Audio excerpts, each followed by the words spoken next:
শেষ পর্যন্ত ভারতের পক্ষেই রায় দিল আইসিসি।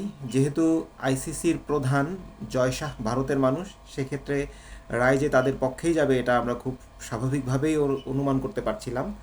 এই আসরে বাংলাদেশ যদি খেলতে না যায় ভারতে, তাহলে তাদের একটা বড় অর্থনৈতিক লোকসান হতো। তো এই লোকসান এড়ানোর জন্যে এবং ভারতের ক্রিকেটকে আরও জনপ্রিয় করার জন্য বিশ্বকাপের আসরগুলি যেহেতু তারা আয়োজন করেছে, সেই আয়োজনকে বলবৎ রাখার জন্যে আইসিসি ভারতের পক্ষেই রায় দিয়েছে যে বিশ্বকাপ খেলতে গেলে বাংলাদেশকে ভারতে গিয়েই খেলতে হবে।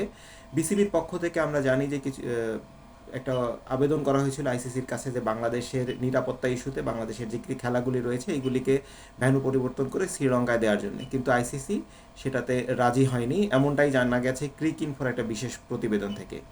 ক্রিক বাস থেকেও এমনটা নির্দেশনা পাওয়া গেছে। তবে বিসিবি এখন পর্যন্ত জানিয়েছে যে তারা আইসিসির পক্ষ থেকে এরকম কোনো নির্দেশনা পায়নি। আইসিসির পক্ষ থেকে তারা নির্দেশনা পেলে পরবর্তীতে তারা কনফার্ম করবে। এবং বিসিবির পরিচালক আসিফ আকবর পরোক্ষভাবে জানিয়েছেন যে যদি বাংলাদেশকে ভারতে গিয়ে খেলতে হয় তাহলে বাংলাদেশ ওয়াকওভার দিতেও রাজি আছে, তারা ভারতে গিয়ে খেলবে না। আমরা এখন পর্যন্ত হয়তো ধারণা করছি যে বিসিবি তাদের সিদ্ধান্তে অটল থাকবে, এবং এই সিদ্ধান্তে অটল থাকলে বাংলাদেশের যে দৃঢ়তা এটা প্রকাশ পাবে।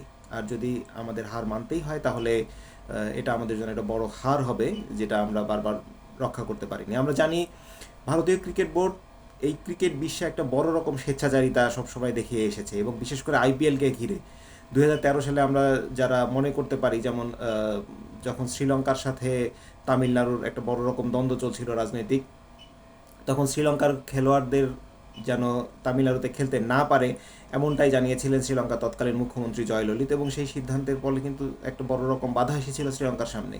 পাকিস্তান প্লেয়ারদেরকে কিন্তু আইপিএলে এখন নেওয়া হয় না, তাদের উপর একটা অলিখিত নিষেধাজ্ঞা জারি করে রেখেছে।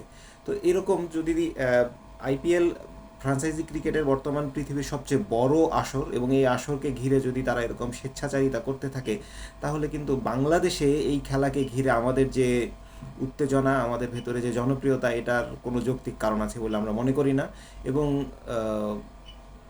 ভবিষ্যতে এই খেলাকে ঘিরে আমাদের যে প্লেয়ারদেরকে নিয়ে যে রাজনীতি শুরু হয়, আমরা এর আগেও একবার দেখেছিলাম যে মুস্তাফিজ এবং সাকিবকে এর আগে একবার কেনা নিয়ে খুব অনীহা প্রকাশ করেছিল আইসিসির বিভিন্ন ফ্রাঞ্চাইজিগুলি, এবং এবার কিন্তু অনেক উচ্চ দামে মুস্তাফিজকে কিনতে তারা বাধ্য হয়, কারণ মুস্তাফিজের রিসেন্ট পারফরমেন্স এবং তার যে দক্ষতা এ ধরনের টি-20 লিগে, সেটাকে কেন্দ্র করেই কিন্তু সে এই আসলে তার যোগ্য প্রতিদান পেয়েছিল।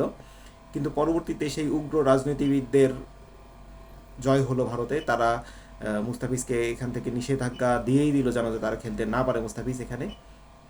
এবং এভাবে যদি বারবার রাজনৈতিক প্রভাব ক্রিকেটে আসতে থাকে, তাহলে আসলে এই খেলার কোনো মানে আছে বলে মনে হয় না। এবং আমরা আশা করি বিসিবি থেকে একটা পজিটিভ সিদ্ধান্ত আমরা খুব দ্রুত জানতে পারবো। এখনও বিসিবি থেকে কোনো সিদ্ধান্ত জানানো হয়নি, তবে আইসিসির পক্ষ থেকেও এটা আনুষ্ঠানিক ঘোষণা এমনটা আমরা জানি না। তবে ক্রিক ইনফো এবং ক্রিক বাস এই ধরনের যে ভারতপন্থী যে